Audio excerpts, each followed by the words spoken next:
Welcome everybody to Victor's Forbidden Desire. Please do enjoy this next video.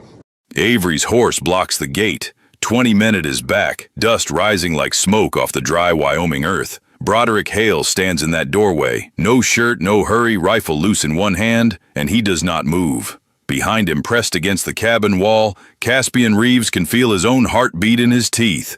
3 months ago, he was setting type in an Ohio print shop.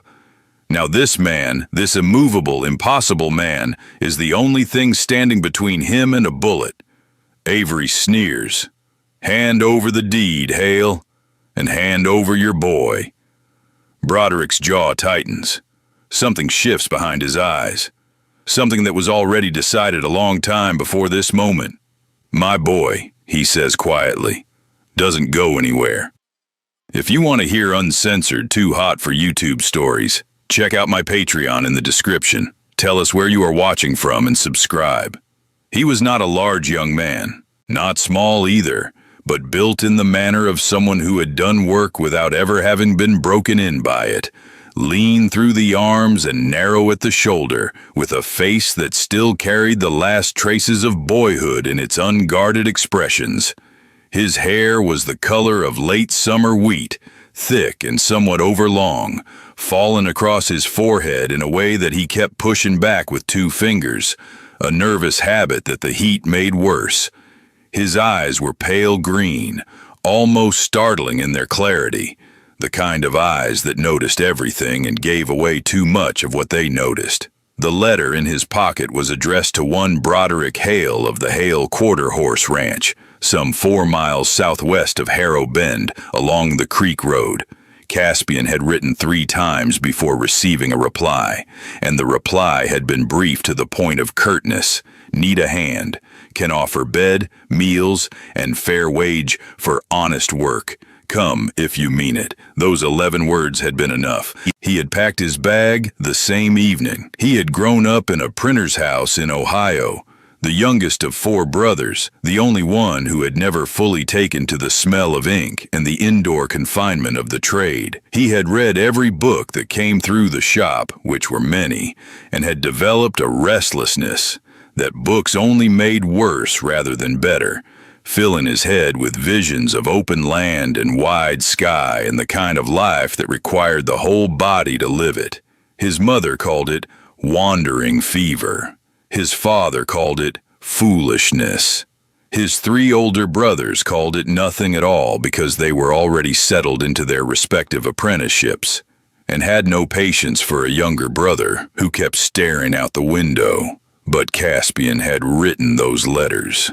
And now, here he was, standing in the merciless noonday sun of Harrow Bend, squinting at the crossroads and trying to determine which of the 2 unpaved tracks leading away from the settlement might be called the Creek Road.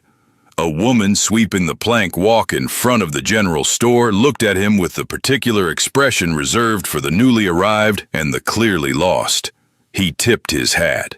She pointed southwest without being asked. The walk took him the better part of an hour in the full heat of the day, and by the time the fence posts of the Hale Ranch came into view, he was dust-coated to the knees and had sweated through the back of his shirt in a wide, dark patch.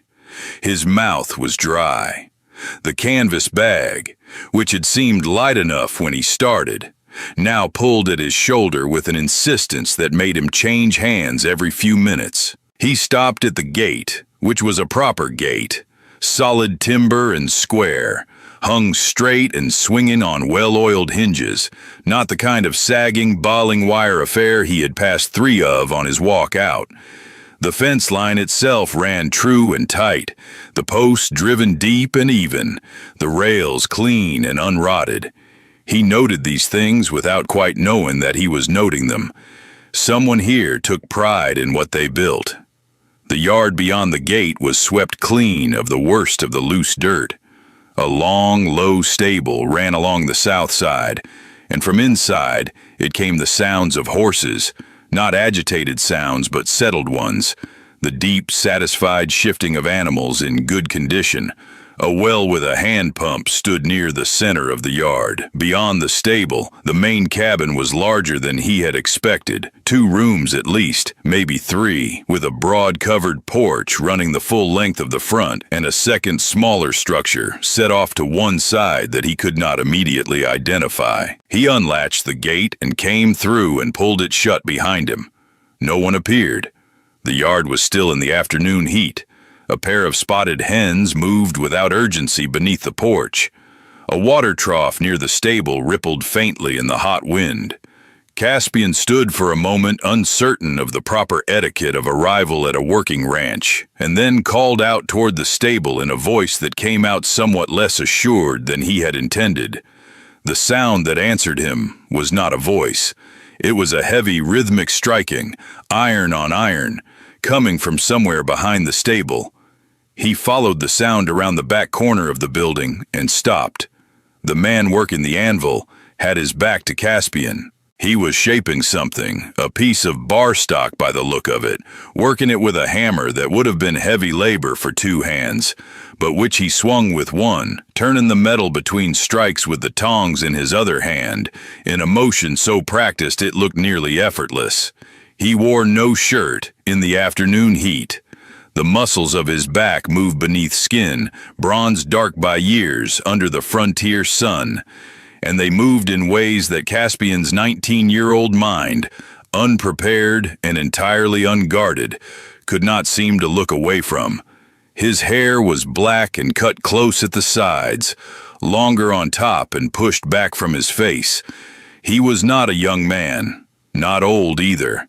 Somewhere in the solid middle of his 30s, Caspian guessed, though the exactness of it was difficult to pin with certainty when the entirety of the visual information available was this overwhelming. Broderick Hale stood something over 6 feet in height, not enormously tall, but built on a scale that the frontier had refined rather than created, wide through the shoulder and deep through the chest, with the particular density of a man who had performed heavy physical labor since boyhood and whose body had organized itself accordingly. His forearms, where they gripped the hammer and the tongs, were corded with the kind of definition that did not come from any deliberate effort toward it, but simply from the accumulated thousands of days of use. Caspian stood and stared for what was, in retrospect, approximately twice as long as could reasonably be attributed to simple disorientation. Then Broderick Hale turned. His face was all hard planes and long consideration, the face of a man who spent a great deal of time outdoors and very little time in front of mirrors. A jaw that could have been carved. Dark eyes so deep in their regard that the first impression was of a man twice as old as his years, and a mouth set in a horizontal line that gave nothing away. He looked at Caspian for a moment with the same lack of expression he might have given a fence post. He was deciding whether needed replacing. "Reeves," he said. It was not a question. His voice had the quality of stone shifted at the bottom of a deep well. Low and caring and fundamentally unhurried. "Yes, sir," Caspian said, and then wished immediately he had not said sir, because it sounded even younger than he was. Broderick Hale looked at him for another moment, then at the bag over his shoulder, then back at his face. He set the hammer down across the anvil and turned to dip the worked piece into the slack tub, which hissed and steamed. Then he straightened and wiped his hands on the heavy leather apron tied at his waist. "You eat anything today?" he said. "Breakfast, sir. Early." Broderick nodded once. He walked past Caspian toward the cabin without further ceremony, and seemed to expect that Caspian would follow, which Caspian did, adjusting his bag on his shoulder and lengthening his stride to close the gap that the other man's pace opened between them. Inside the cabin, it was cooler by perhaps 10 degrees, which felt like a mercy. The main room was austere, in the manner of a man who lived alone, and had organized his space entirely around function. A table with 2 chairs, a stove with a coffee pot on it, a shelf of provisions along one wall, a pair of boots by the door. No ornamentation of any kind, no pictures, no curtains, no softness, except a single worn rag rug on the floorboards that might once have been colorful and had since become a kind of unified brown. Broderick poured 2 tin cups of coffee from the pot and set one in front of the spare chair without asking. He sat in the other and wrapped both hands around his own cup. He was still not wearing a shirt. Caspian sat. He looked at the coffee. He looked at the table. He looked briefly at the man across from him and then redirected his gaze to the coffee. "You done ranch work before," Broderick said. "No, sir. Some farm work. I know horses, some." Broderick looked at him. "How much is some?" Caspian considered being generous with the answer and decided against it. "Enough not to be dangerous to one," he said. "Not enough to claim more." Something shifted very slightly at one corner of Broderick's mouth. Not enough to be called a smile.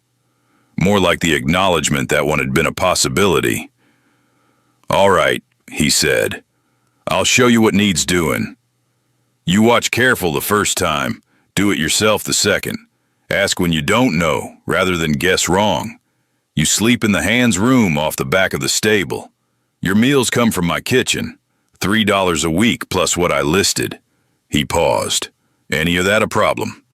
"No, sir," Caspian said. Broderick looked at him for a moment longer, the same considering look that he had given him in the yard.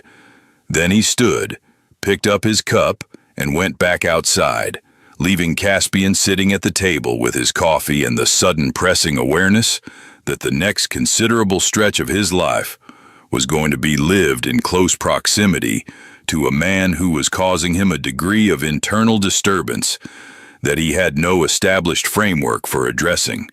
He drank the coffee. It was very strong and very good. The first week was education of the most demanding kind. Broderick Hale proved to be an exacting teacher in the way that men of long experience and few words tend to be, showing a thing once with complete precision and then standing back with the particular patience of someone who has decided that the watching is now your problem. Caspian made mistakes. He made them consistently and with what felt like a comprehensive thoroughness, covering at least 3 or 4 categories of error before noon each day. He mended fence wrong and had to pull the staples and try again.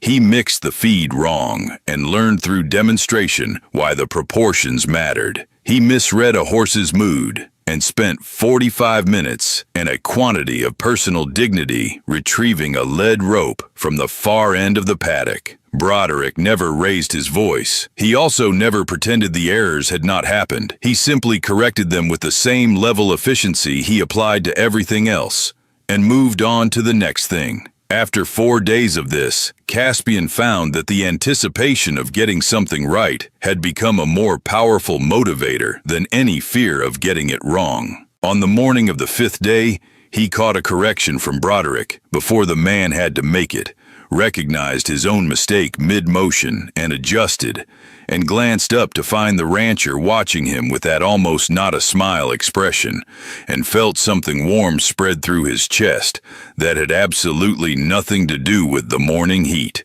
This was the problem. This was specifically the problem.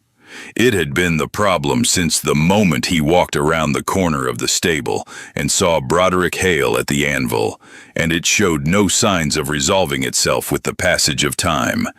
If anything, close proximity and the accumulation of daily observation was making it considerably worse. Caspian had known, in the largely theoretical way of a bookish young man who had read widely, if not always wisely, that some men were differently inclined from others.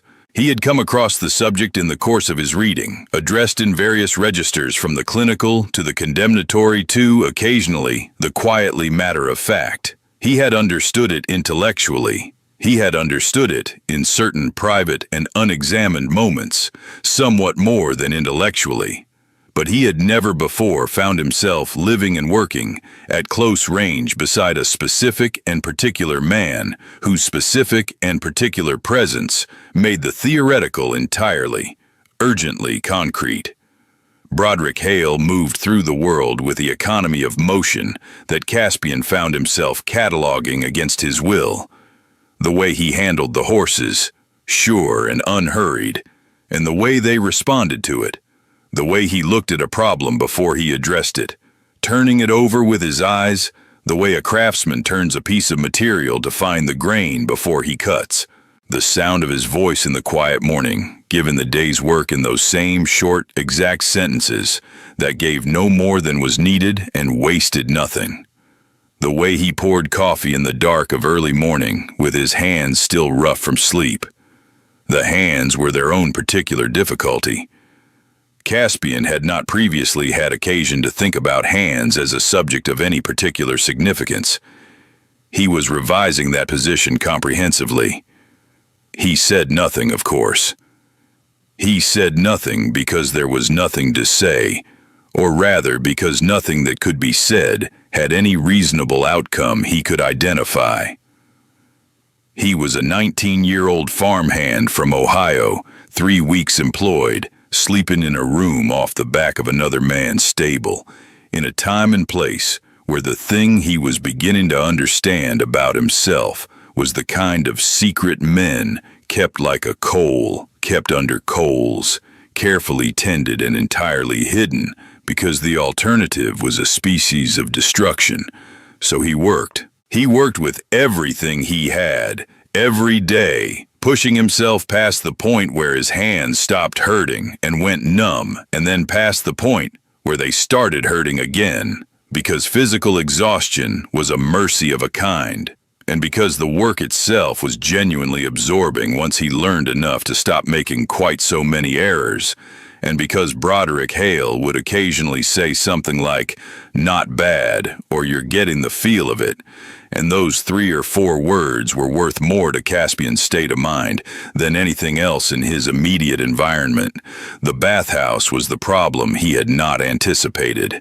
It was the smaller structure he had noticed on his first arrival, set off to one side of the main cabin, and it was exactly what it appeared to be. A small timber building with a clay-sealed floor and a tin washtub large enough for a man to sit in, and a wood-burning stove with a copper boiler that, when stoked properly, could heat enough water for a proper hot bath inside of an hour. Broderick had shown him the protocol on his second evening. The practice at the Hale Ranch was straightforward. Working men got dirty. Dirty men needed washing. The bathhouse was available to both of them, and the unspoken arrangement, evident from the first, was that they used it at separate times. The arrangement had held for 3 weeks without incident. The incident occurred on the 22nd day, a Saturday, late in the afternoon, after a full week that had included resetting 4 fence posts, re-roofing a section of the stable that had begun to leak, and a 6-hour round-trip ride to the settlement and back, with a string of 3 horses Broderick had sold to a freighter. Caspian was tired in a way that went all the way to the center of his bones. He wanted the bathhouse with a specificity and longing that he ordinarily reserved for things of considerably more consequence. He had watched from across the yard as Broderick walked toward the main cabin with the air of a man who intended to eat supper and go to bed without stopping for anything else, and had judged accordingly. He judged wrong. He pushed open the bathhouse door with one shoulder, carrying the kettle of extra hot water he had heated on the stable stove, and the scene that greeted him erased every single thought from his head with the completeness of a page wiped clean. The washtub was occupied. Broderick Hale sat in it, with his long legs folded at considerable awkwardness, the water steaming around him, his black hair wet and pushed back from his face. He looked up at the sound of the door without alarm, the expression of a man interrupted in a private activity who has not yet decided how to receive the interruption, and Caspian's eyes, operating entirely without his consent, and with a thoroughness that was going to cause him significant distress in retrospect, completed their survey of the available information. The words he had formed in his throat, some version of apology and immediate withdrawal, did not make it out. The kettle in his hand listed sideways at an angle that spilled a quantity of hot water across his boot, which he did not notice. The bathhouse, which had been adequate for 3 weeks, seemed to have contracted to approximately the size of a hat box. Caspian Reeves, 19 years old, from a printer's house in Ohio, who had read every book that came through the shop and imagined himself reasonably prepared for the general shape of the world, did something he had not done since he was 8 years old and had fallen out of the hayloft onto his back. He fainted.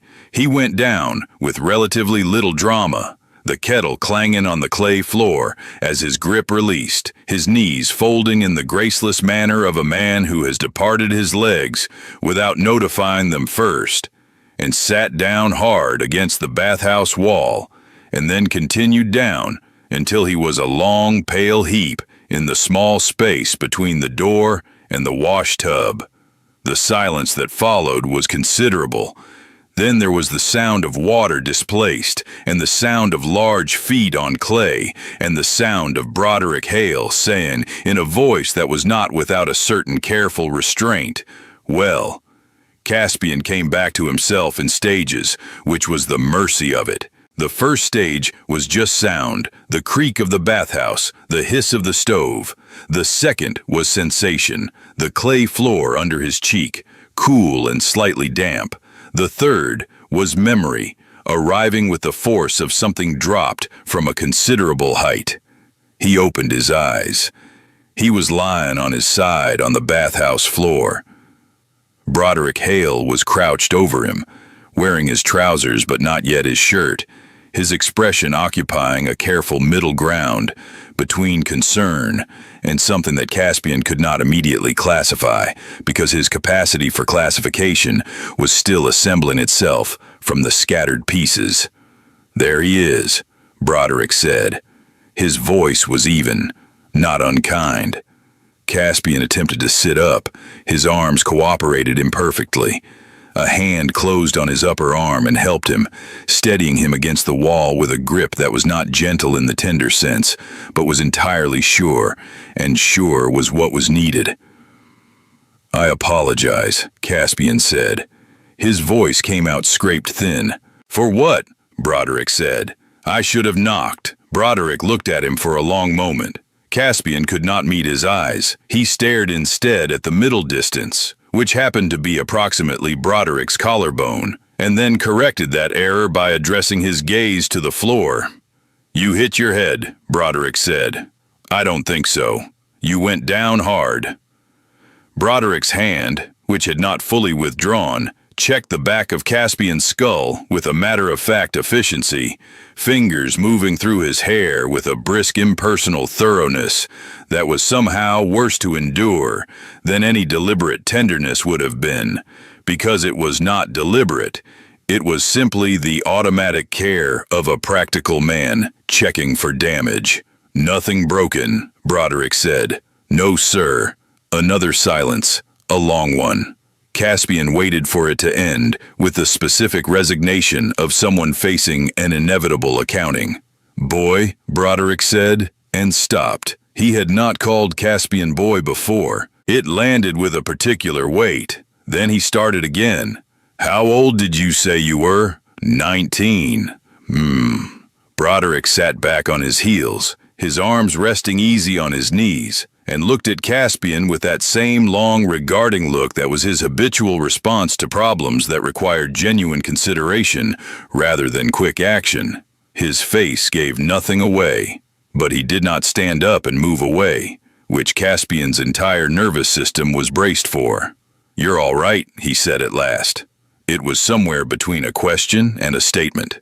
"Yes, sir," Caspian said. "I am, completely." This was not strictly accurate, but it was the position he intended to maintain. Broderick looked at him. Then he stood, picked up his shirt from the hook near the door, and pulled it on without buttoning it. He turned back to Caspian, who had gotten his feet under himself and was now upright, if not particularly stable. "You need to eat," Broderick said. Come up to the cabin when you're ready." He picked up the fallen kettle, set it on the edge of the stove, and walked out. Caspian stood in the bathhouse for approximately 5 minutes, listening to his own heartbeat. Then he washed his face in the cooling water of the tub and went to the cabin. Supper was dried beef and beans and cornbread, and Broderick served it without comment and ate it without looking at him any more than usual, which was to say periodically and with that considering quality, but no more of it than was his ordinary habit. Caspian ate. The beans were good. He focused on the beans with a concentration that probably exceeded what they strictly merited. Halfway through the meal, Broderick said, without preamble, "You rode out here from Harrow Bend with a canvas bag and a letter of introduction and no experience." "Yes, sir." "What were you before?" "A printer's hand. My father's shop." "Why'd you leave?" Caspian considered the question for a moment. "Felt too small," he said. "The work and the town both." Broderick took a bite of cornbread, looked at the table. "What made you write to me specifically?" "I wrote 6 letters," Caspian admitted, "to ranches and farms both. You were the only one who wrote back."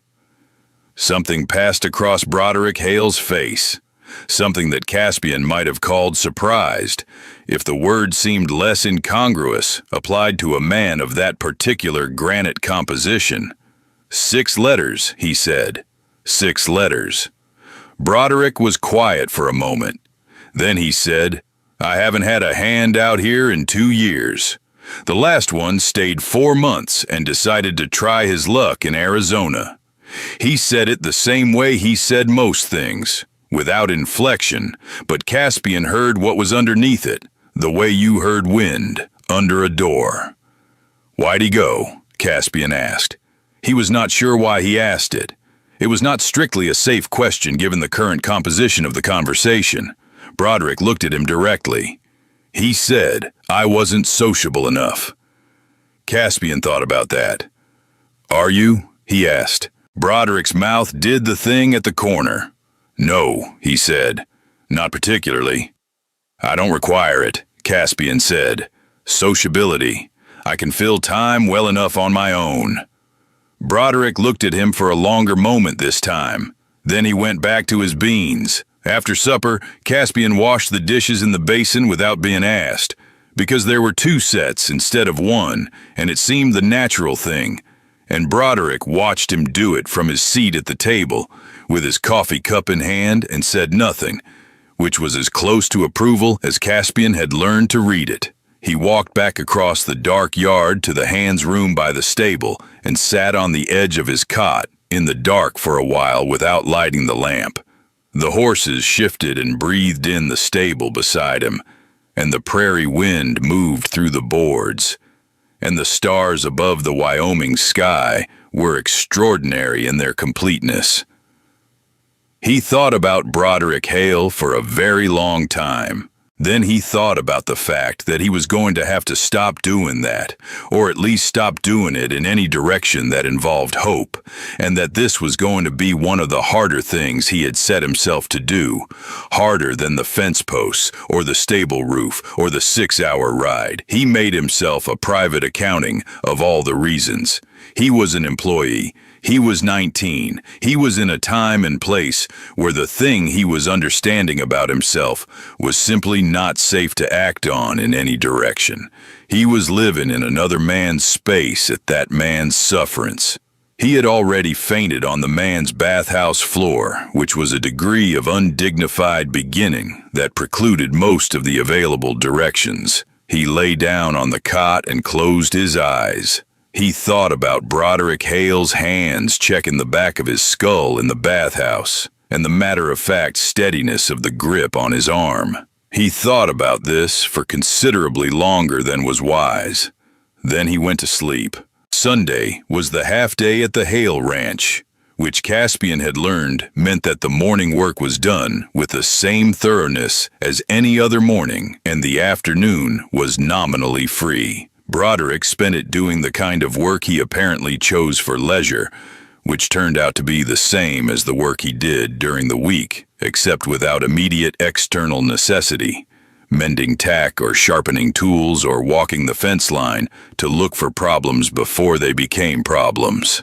Caspian spent the first several Sundays reading, having brought 4 books in his canvas bag and rationing them with some care, and occasionally watching the man across the yard with the guilty peripheral awareness of someone who has been explicitly forbidden to do something and is doing it anyway. The Sunday after the bathhouse incident was different. Broderick appeared in the doorway of the hands room in the early afternoon, which he had not done before. He looked at Caspian sitting on his cot with a book and said, "Come with me," and turned and walked, and Caspian put down the book and followed him. He followed him to the stable, and from the stable, out through the back pasture gate, and along the creek bed south of the property line for a quarter mile, until the creek bent around a stand of cottonwoods and widened into a shallow pool deep enough for a man to sit in up to his chest if he found a low spot. The cottonwoods threw dappled shade across the water and the bank, and somewhere in the branches above, a bird, Caspian didn't know the name of, was making a sound like water itself. Broderick sat down on a flat rock at the edge of the pool and pulled off his boots. "What are we doing?" Caspian asked. "Swimming," Broderick said, "unless you can't." "I can swim." "Good," Broderick said. He stripped off his shirt and hung it over a branch and looked at Caspian. "You going to stand there?" Caspian was going to stand there. That had been his immediate plan. He revised the plan.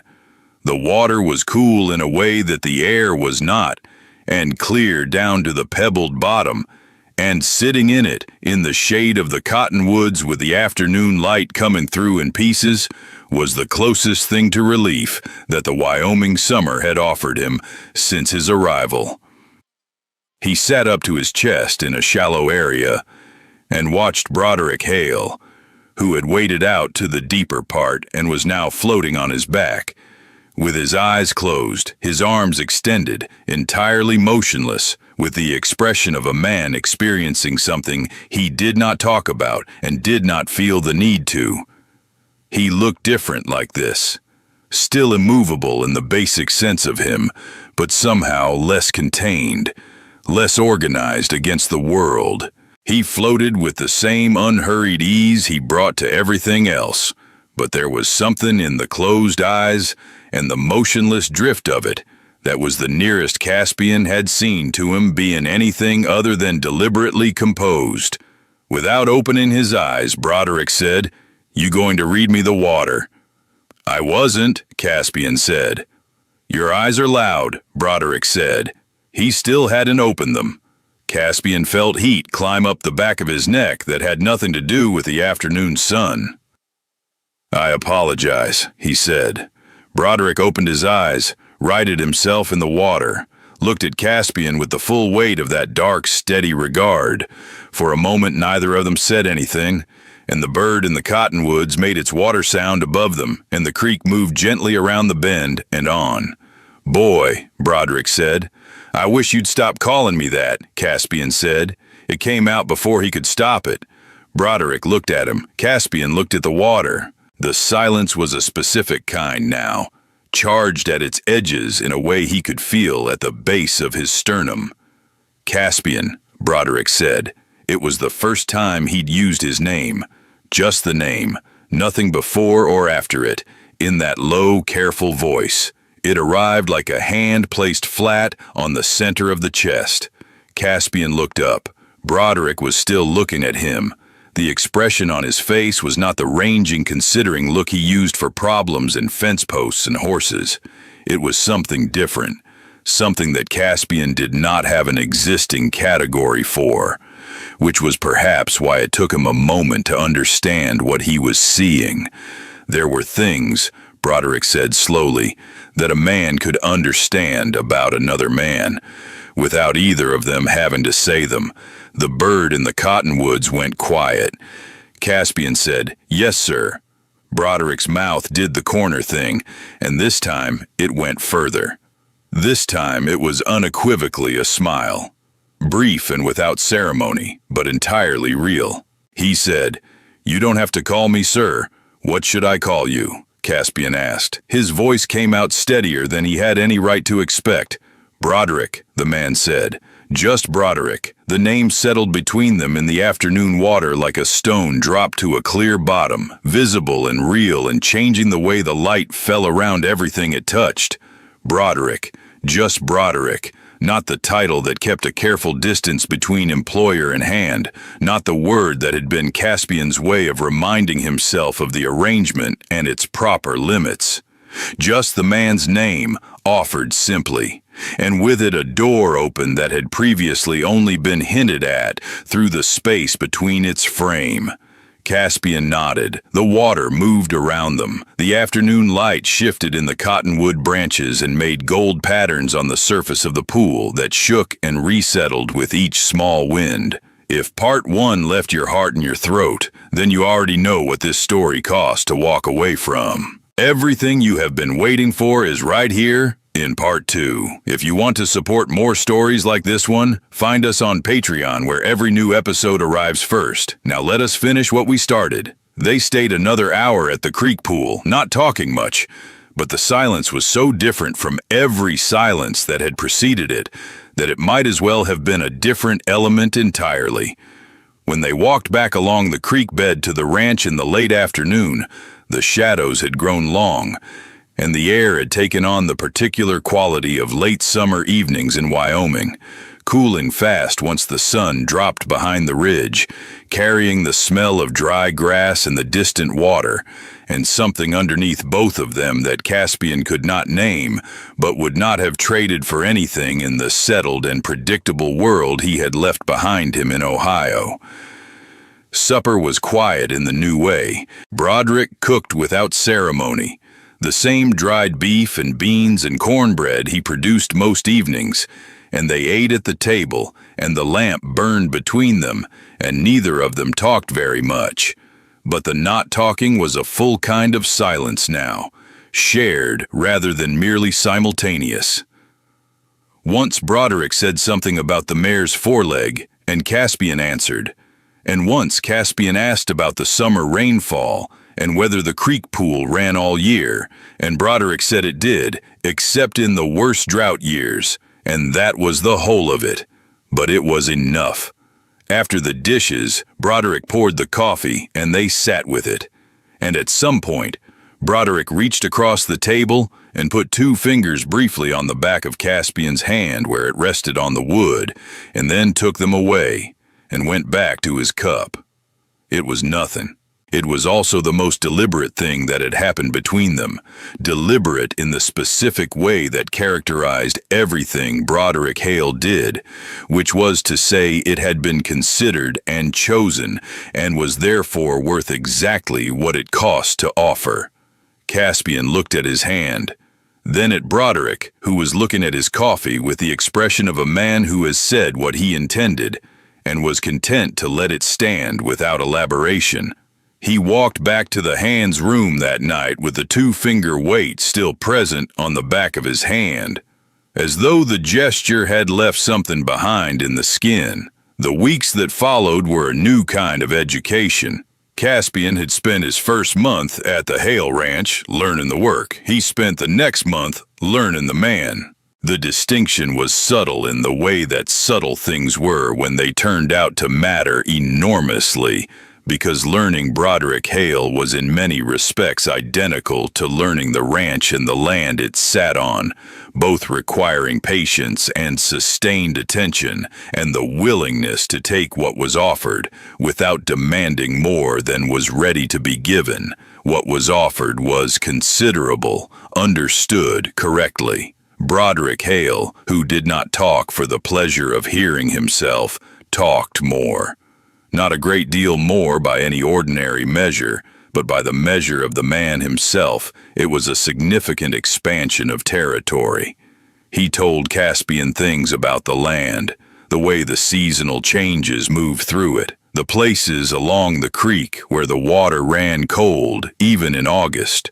The ridge to the northwest that turned a particular color in the late afternoon light that he said he had never seen anywhere else. He told him about the horses, each one by name and disposition, with the particular detailed affection of a man who had shared his solitude with animals for so long that he had developed relationships with them of genuine complexity.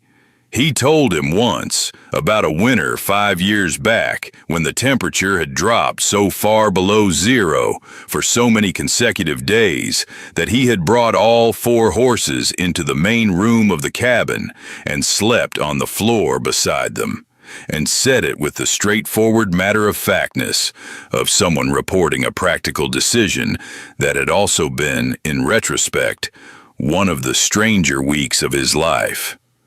In return, Caspian gave him Ohio, the printer's house and the smell of ink, the 3 older brothers who had settled into their trades, the books that had made the walls close in rather than keeping them back, his mother, who read aloud in the evenings, and who Caspian missed with a specific daily ache that he had not expected and did not know what to do with. The accumulated reading that lived in him like another geography alongside the physical one, so that he could walk the ranch and also be in a dozen other places simultaneously because a book had put them there. He told Broderick about the 6 letters and the 5 that had not been answered, and about the particular quality of anxiety with which he had boarded the stage at the Ohio terminal, and the way it had felt, crossing into territories that looked nothing like the ones he had grown up in,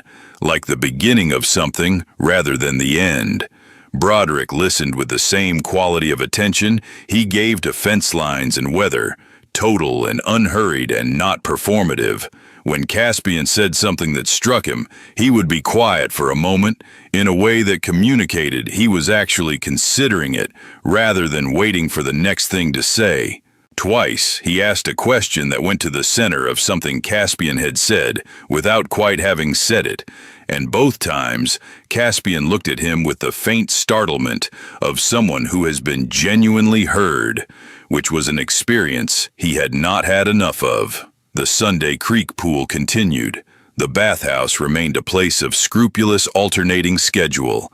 The work filled the days with the kind of full-body exhaustion that Caspian had come to value the way he had once valued books, for the way it structured time and left him genuinely tired rather than merely restless. He was getting stronger. He could feel it in the practical sense, in the way tasks that had required all of him in the early weeks now required only most of him, leaving something in reserve. His hands were hardening. His shoulders had filled out in a way that he noticed because his shirts fit differently than they had when he arrived. Broderick noticed too, though he did not say so. He did not need to. His noticing was present in the way he watched when Caspian worked. A quality of attention that was slightly different from the assessment of the early weeks, slightly more personal in its register, and which Caspian was learning to receive without looking away. September came in with a change of wind, and the first real intimation that the Wyoming summer was a temporary condition. The mornings grew cool enough to want a jacket, and the light shifted to the long gold of early autumn that made everything look slightly more significant than it had under the flat summer glare. The cottonwoods along the creek began to edge toward yellow.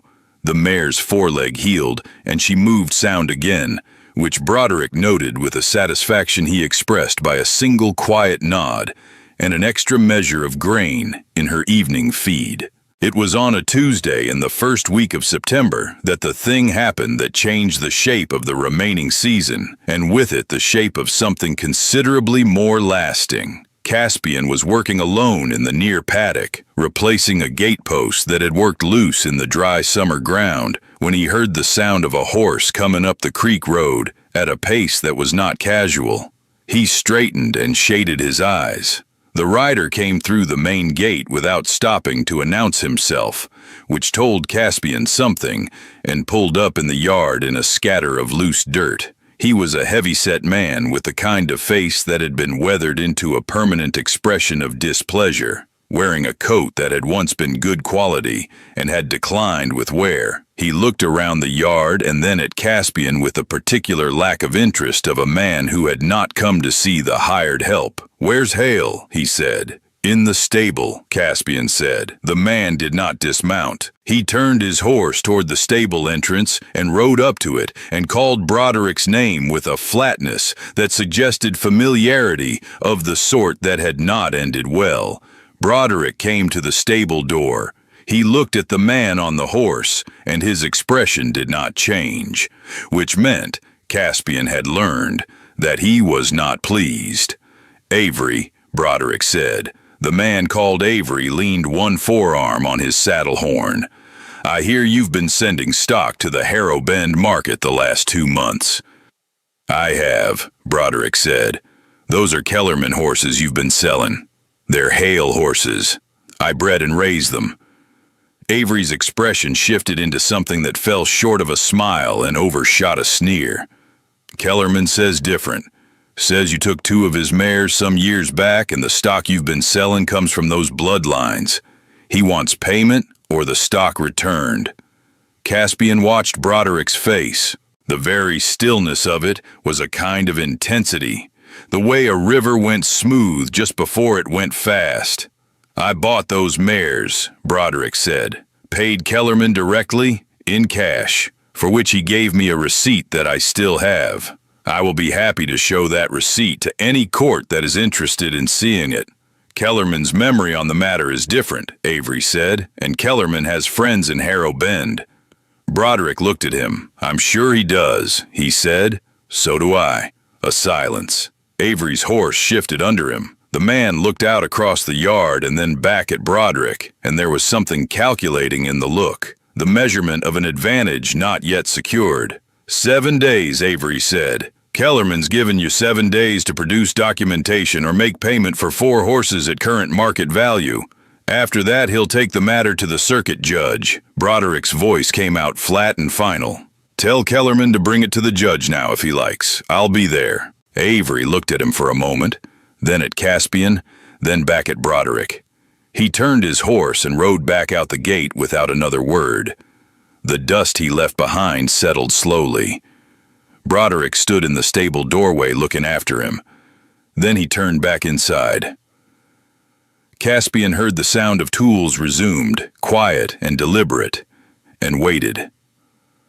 That evening at supper, Broderick spread a collection of papers on the table after the dishes were done, documents in various hands, some formal and some rough, which he organized with the methodical patience of a man who had maintained records because he understood that records were the only truth that survived dispute. He found what he was looking for, a receipt in faded ink, and set it apart from the rest. "The receipt is clear," he said. "Date, price, both names." He said it not with satisfaction, but with the particular calm of someone who has prepared for a contingency, because preparing was simply the sensible thing to do. "Kellerman is hoping you don't have it," Caspian said. "Yes, but you do." Broderick looked at the receipt. "I do." He was quiet for a moment. "Kellerman has made this kind of move twice before. Both times the other party didn't have documentation. What happened to them?" Broderick's jaw moved slightly. "They left," he said. "The first one moved on to Arizona. The second sold his land and went back to Missouri." "The hand who stayed 4 months," Caspian said quietly. Broderick looked at him. "Yes." Caspian looked at the receipt on the table. The lamp burned steadily between them. Outside, the wind moved through the grass with the sound of the season turning.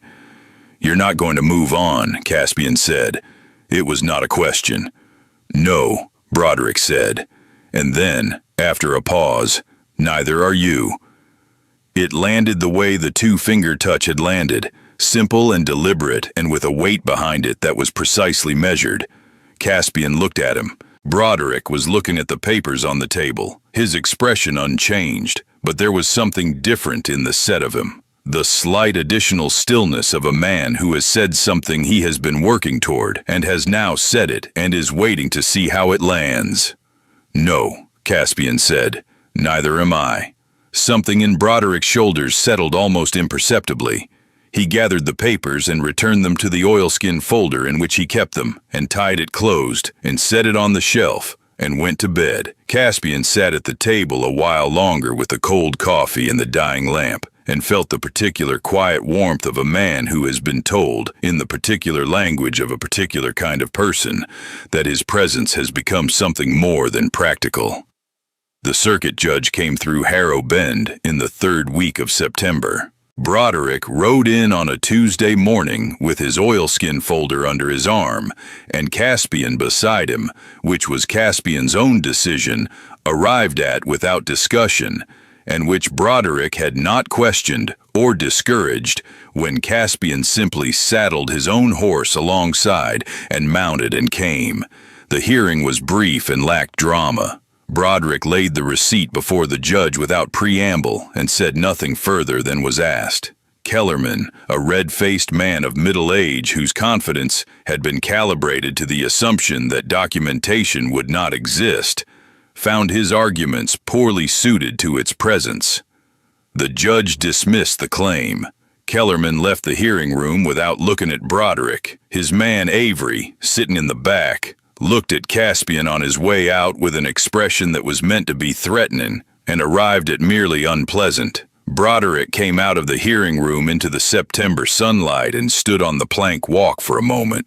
He looked at nothing in particular. Then he said, "I could use a drink." They went to the saloon at the end of Harrow Bend's single commercial street, which was the kind of saloon that a town of that size supported, neither rough nor refined, with a plank bar and a row of bottles and 4 tables and a barkeep who seemed constitutionally incapable of surprise.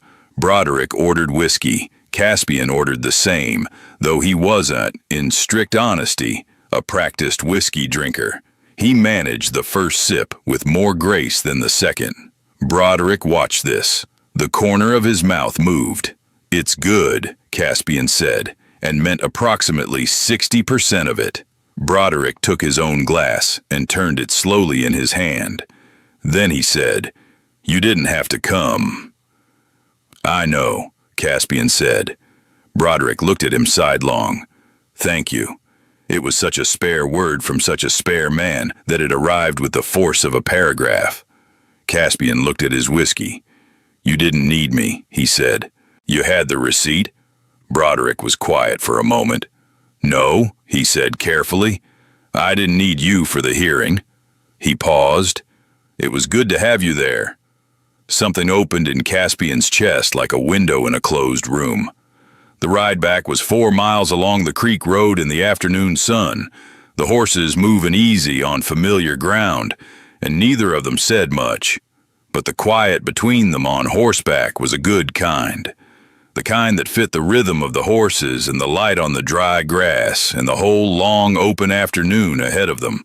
At one point their horses drifted close enough that their boots nearly touched, and neither of them corrected for it, and they rode that way for a while. October arrived with the full intention of what it was. The cottonwoods went from yellow to gold, and the mornings required a proper coat, and the first frost came in the 2nd week and left the grass white until nearly noon. The creek pool was too cold for Sunday afternoon swimming, which meant the Sundays changed shape. They still walked the creek in the afternoons, but more briefly, and began spending the remaining time in the cabin, Caspian with a book and Broderick with whatever maintenance task the season required, and it was comfortable in the way that only things built on a solid foundation could be, easy and unhurried and complete in itself. One Sunday in mid-October, a cold rain moved in from the north and made the outdoor portion of the afternoon impossible.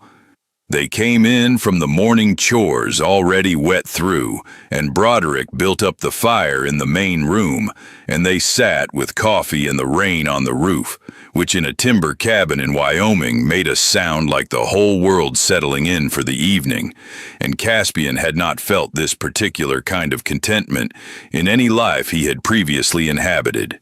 He said so. Not in those words, but in the approximate direction. Something about the rain and the fire and Ohio feeling very far away, said without particular intent, but with the honesty of a man who was relaxed enough to let it out. Broderick looked at him from across the room where he was working oil into a length of bridle leather. He said, "Does that trouble you?" "What? Ohio being far?" "Yes." Caspian thought about it genuinely. "No," he said. "It's where I came from. This is where I am." Broderick worked the oil into the leather with steady strokes. After a while, he said, "I didn't come from anywhere I'm in a hurry to revisit." Caspian waited. "Carolina," Broderick said, "a long time ago." He did not elaborate. The word stood there, and Caspian let it stand, because there was a great deal in the single word that was better left to come in its own time, if it came at all. He had learned, in the months he had been here, that Broderick Hale's silences were not empty. The rain came harder against the glass. The fire cracked and shifted. Broderick finished the bridle leather and set it aside and poured more coffee and brought one of the cups across to Caspian without being asked. He did not immediately return to his chair. He stood near where Caspian sat with his book in his lap, looking at the fire.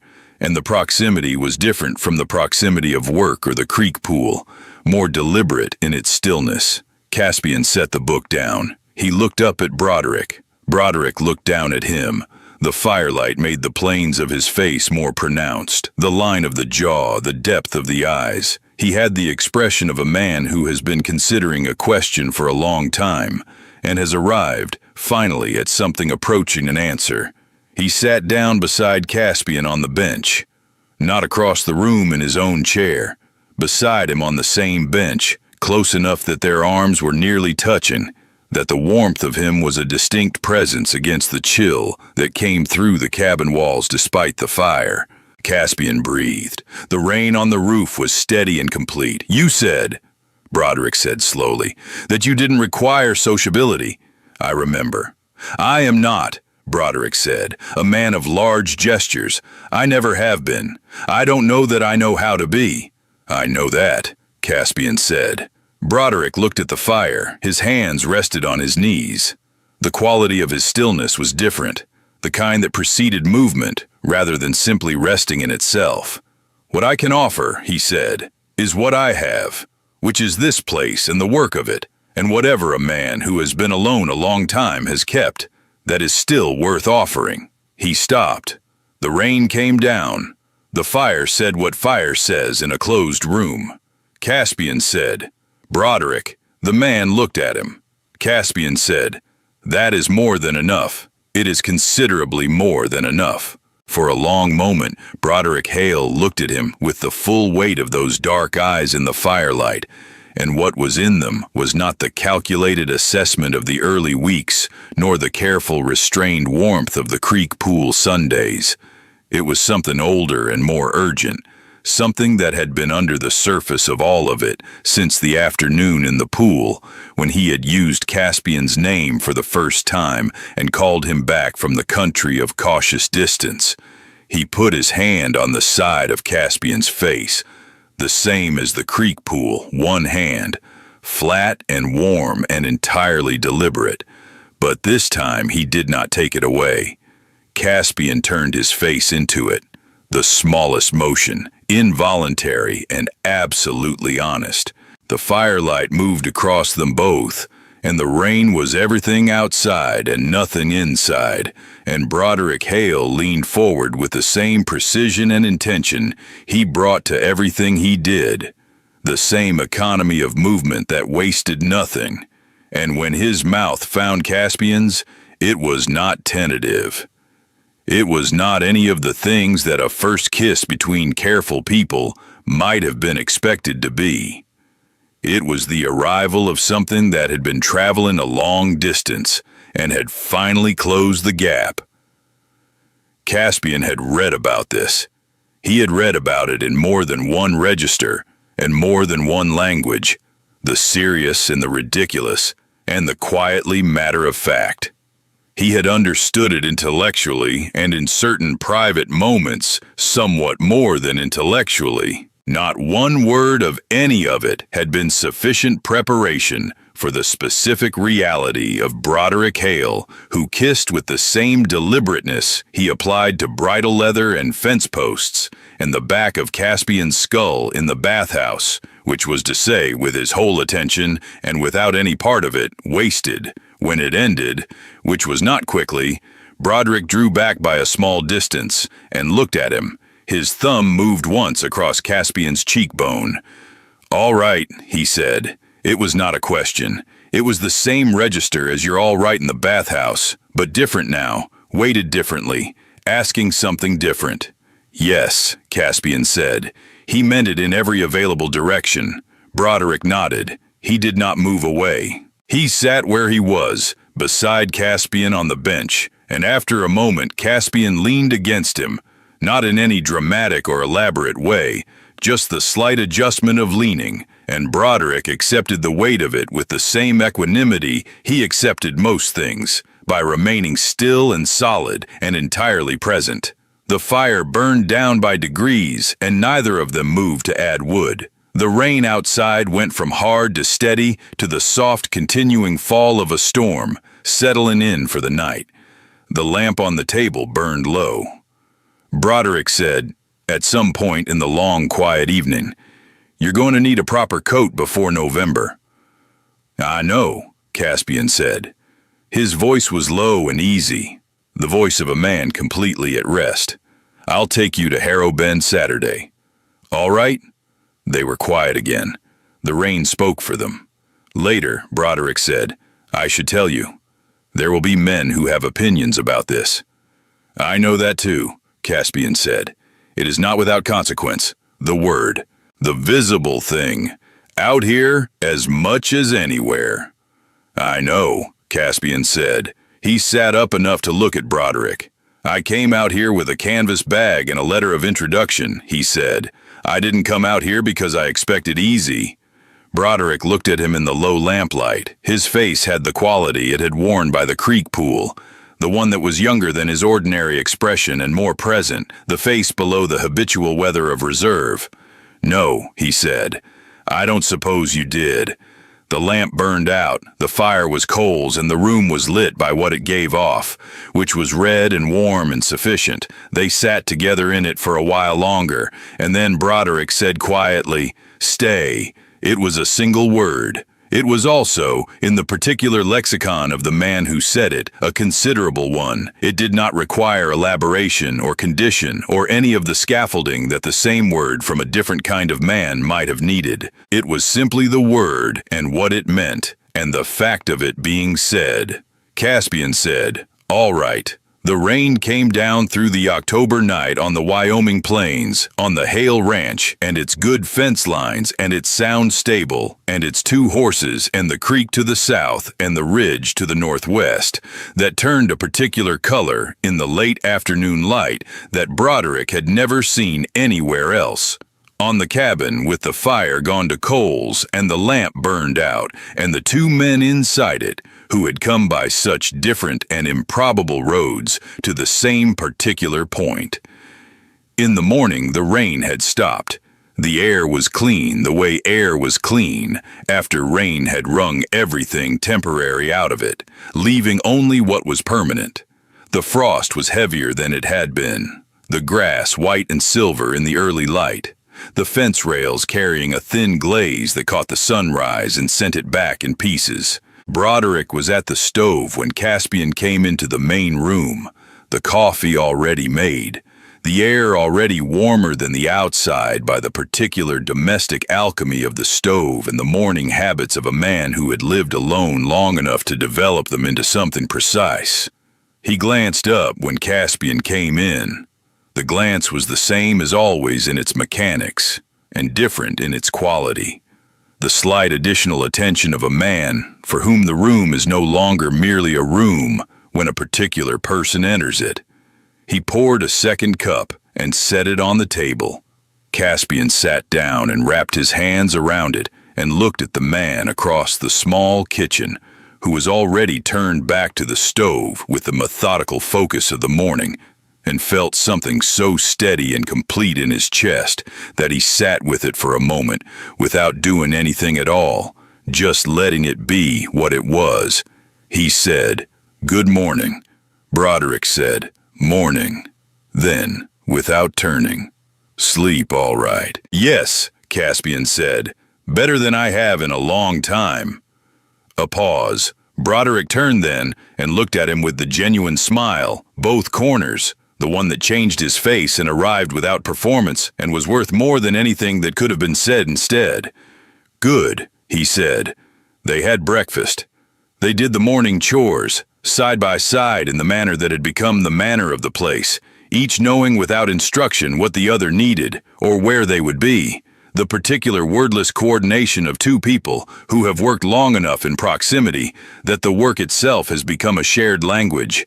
The frost melted off by mid-morning. The horses were pleased with themselves after the rain. The mare with the healed foreleg ran the near paddock in a tight circle twice for the pure satisfaction of it, and Broderick watched her do it with the expression he had when he was most content, which was no expression at all, but something present behind the absence of it.